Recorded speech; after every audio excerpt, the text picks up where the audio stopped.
Thank you, Mr Deputy Speaker, and I welcome this opportunity to raise what I think is an important aspect of employment and support allowance and work capability assessment. This will be my fourth adjournment debate, and in each of these I've started by highlighting the scale of the problems with this benefit. And while many people listening to this debate or reading this debate will already be familiar with the procession of figures, I think it is important to put them on record again. Between the introduction of the assessment in October 2008 and May 2012, 1.47 million new claimants were assessed and 846,800 were declared fit for work. Of those, 332,300 appealed their decision and 123,700 were successful and were then awarded employment and support allowance. That means that nearly 1 in 10 of all assessments have been overturned. And although the proportion of assessments overturned has started to fall a little, the overall number still remains very high. And these are figures for new claims. They don't include the regular reassessments of those already on ESA, nor do they cover all the incapacity benefit claimants currently being migrated to ESA, a process which started and is due to be completed in 2014. And I want to briefly summarise to progress or lack of it on some of the other concerns that I've raised in the last 18 months. In May last year, I argued in favour of a new set of mental health descriptors which had been drawn up by MenCat, Mind and the National Autistic Society. An evidence-based review was then commissioned to evaluate those, and I understand that the report is due to be published imminently. In December, I highlighted the fact that claimants have regularly been called back for reassessments just months after their previous claims have been granted after appeal. And I regret that this particular issue isn't being properly addressed by ministers, and I continue to meet constituents going through this stressful and unnecessary merry-go-round.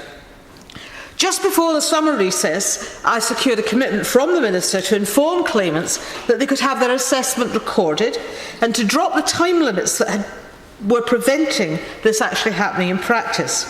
However, in assessing whether audio recordings actually improve the quality of assessments, I continue to urge the Minister to look at the rate of successful appeals rather than just the rate of demand by claimants for an audio assessment.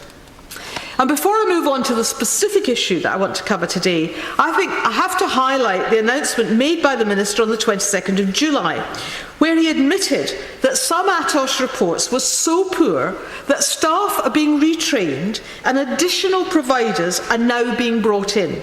And given that the government now acknowledge themselves that there are major problems with the assessment process, it's even more important that we ensure that financial support is available to those who are wrongly found fit for work.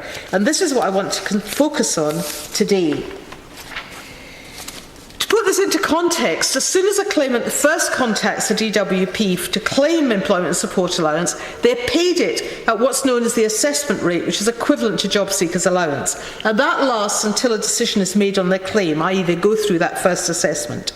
If they're declared fit for work and they believe that decision is wrong, they can ask a decision maker, which is an official within the DWP, to look at it again before they lodge a formal written appeal with the tribunal service. And it's this in-between period, referred to as reconsideration, but in effect an informal appeal, that I want to focus on now. Now, up until now, claimants are not automatically paid ESA at the assessment rate during the period, this in-between period, but they are entitled to it and can apply for it if they know about it. And this entitlement continues if the decision remains unchanged and the claimant decides to appeal.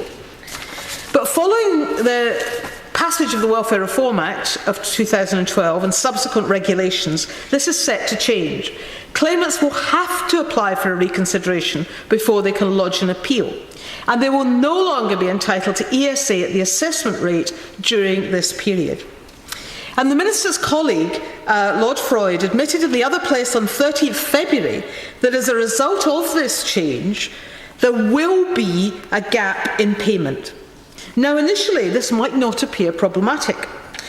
Claimants are told that they can simply apply for job seekers allowance instead while their reconsideration request is being considered, and then go back to claiming ESA at the assessment rate if they go to formal appeal. Now, leaving aside all the different procedures that are involved in doing that, there is a serious issue for people in this position if they have to claim JSA. Job seekers allowance comes with a great degree of conditionality. In particular, claimants have to be available for and actively seeking work. They must attend regular work-focused interviews, undertake job searches, and make a minimum number of applications every week. And in itself, this may prove tiring or stressful. It could exacerbate people's existing physical or mental conditions. But more importantly, those who apply and fail to meet those conditions can be sanctioned or refuse benefit altogether. And I've encountered situations where claimants are advised by Job Centre Plus that they can't claim JSA because they're not actually fit for work. Because, for example, they have got a fit note, what used to be called sick notes, from their doctor, and they're told they're not eligible to claim JSA. Conditionality in itself is not new, but the new mandatory reconsideration stage interacts with this adversely for people who are ill or disabled, and they have to apply temporarily for JSA while their ESA claim is undergoing reconsideration. For these people, the state in effect is saying they're too fit to claim ESA, but too sick or disabled to claim JSA, a veritable trap. Although mandatory reconsideration is yet to come into full effect, it's a predicament which was already faced by my constituent, Ms Rose Burgess, in a related situation. She suffers from arthritis and depression, and she applied for ESA earlier this year. She underwent a face-to-face assessment and was declared fit for work. She appealed, and the judge upheld the DWP original decision. However, when she then went to claim job seekers allowance, she was told she was ineligible because she had a fit note from her GP. So she wasn't entitled to employment support allowance, and she was told she wasn't entitled to JSA. In her particular case, her condition has deteriorated further. She's now reapplied for ESA and is awaiting the outcome of her fresh application. But it does show that even without the mandatory reconsideration period, it is easy for people to slip into this limbo between ESA and JSA already. And similarly, I had another constituent recently who was claiming JSA. He suffers from back problems. He had a flare-up of his back problem when he was due to attend for his work-focused interview. When he arrived at his job centre and explained he wouldn't be able to manage to climb up the stairs to where the interview was going to take place, he was told that his claim was going to be ended because he was not fit for work. He did raise this matter quite vigorously, and it was in fact rectified fairly quickly, but it demonstrates there's an emphasis placed by job centres on JSA claimants being fit and available for work. If in dealing with this, and some people might think this was the position, we were dealing with people whose claim to ESA was marginal and their health problems were not too great, a brief period on JSA might be just about manageable. But as the Camberwell support group for people with ME has told me, they currently work with many people who score 0 points on their initial assessment, but after appeal go on to be placed in the support group. So it's often people who, as the appeal will show, who actually do have serious health conditions who may find themselves in this position. And this group feels strongly that many of the people they work with and help, on certain days certainly, will find they just cannot physically get to a job centre as they would be required to do under JSA. And the scale of the problems that are likely to be faced by people is going to be exacerbated by the fact that discretion in the use of sanctions does appear to be less than it has hitherto been. And we saw earlier this year with a leaked memo from Job Centre Plus in Walthamstow that a targets culture appears to have emerged in respect to sanctioning, whether ministers have explicitly sanctioned targets or not. And at the very least, we have to look at reintroducing a degree of flexibility in the sanctions regime when you're dealing with people who do have health problems. In the other place, Lord Freud referred to other sources of income which people could access during this period. But I'm not at all clear what he meant by this, and I expect most claimants will be similarly at a loss. And I'd be grateful if perhaps a minister could explain what these other sources of income are that people are meant to use during this period. One way of limiting the impact of the gap in payment would be for the government to set a statutory time limit on the length of time DWP can take to complete a reconsideration. But this is something they've deliberately omitted to do. And again, quoting Lord Freud in the 13th of February, he stated, a number of respondents to our consultation, this is on this particular issue, suggested that there should be a time limit on the reconsideration process. We are not making any statutory provision for this. Some cases are more complex and require additional time, particularly, for example, where extra medical evidence needs to be sought. However, we recognise the concern here and are considering the scope for internal targets. But I fear that non-binding and non-public internal targets simply won't be adequate, especially given the pressure that the now much reduced DWP staff are under. And as a result, it's quite possible that people who will eventually be deemed entitled to support could be left without income for a protracted length of time. And I raised this issue with the Minister, the Honourable Member for Fareham, at the DWP Select Committee on 21st November 2012. I asked him about it again at DWP oral questions on both the 11th of March and 20th of May this year. And on the latter occasion, he emphasised that if people don't claim JSA, then their ESA claim would be backdated should they appeal and have their fit for work decision overturned. However, in many cases, damage would already have been done.